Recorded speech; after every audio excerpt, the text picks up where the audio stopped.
when is the golden time in your career? When I say golden time, it's a time na you're getting new gigs, you're getting siguro a promotion. It can also be may salary increase ka, or you can get recognized when it comes to your career. It can also be during the time na siguro kakagraduate mo lang and you're looking for a job. This is the time that you might find the job for you. Okay? Choose one out of the 5 cards. Okay?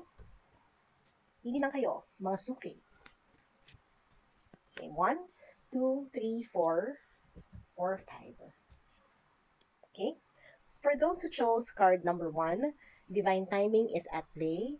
So I think if you're trying to manifest this new job, this probably salary increase, or probably some kind of recognition, or a promotion, if you are manifesting it, you can see here na parang there's this table and yung dalawang cups. It's like cheers. Ginagawa na ng universe yung pinaprocess na ng universe yung prayers mo, yung tinatry mong i-manifest. So, I guess it would be anytime now. My tip for you would be to look at synchronicities, numbers especially like 1111, or numbers like 444. It should be those number patterns na magbibigay sa inyo ng signal. Kunyari, nakita nyo lang sa daan, di ba? Plate number, ganun, or sa resibo.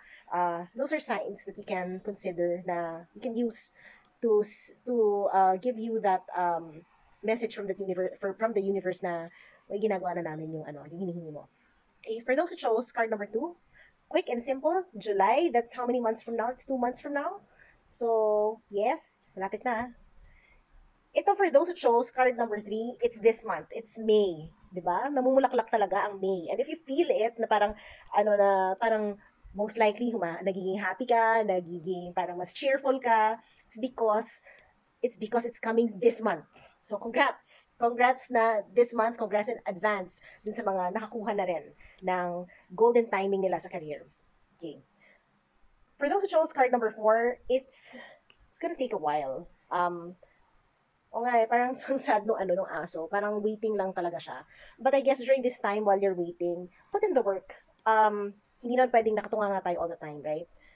Put in the work, siguro baka it entails extra effort sa inyo para makamit ninyo yung dreams niyo when it comes to your career. Baka if you're trying to look for a job, double up yung mga applications niyo. Go online, check, those social media sites, LinkedIn, JobStreet, ganyan. Hanap muna kayo doon. Or for those who still want mga freelance jobs, hanap kayo sa mga ibang mga sites rin na pwede, or siguro mag-aral kayo ng something even more that would help you become better in the field that you've chosen for yourself, di ba? Mas maganda na parang create an edge. Kaya yung waiting has to happen, but while waiting, do something productive. And for those chose card number 5, it will be on October. Okay?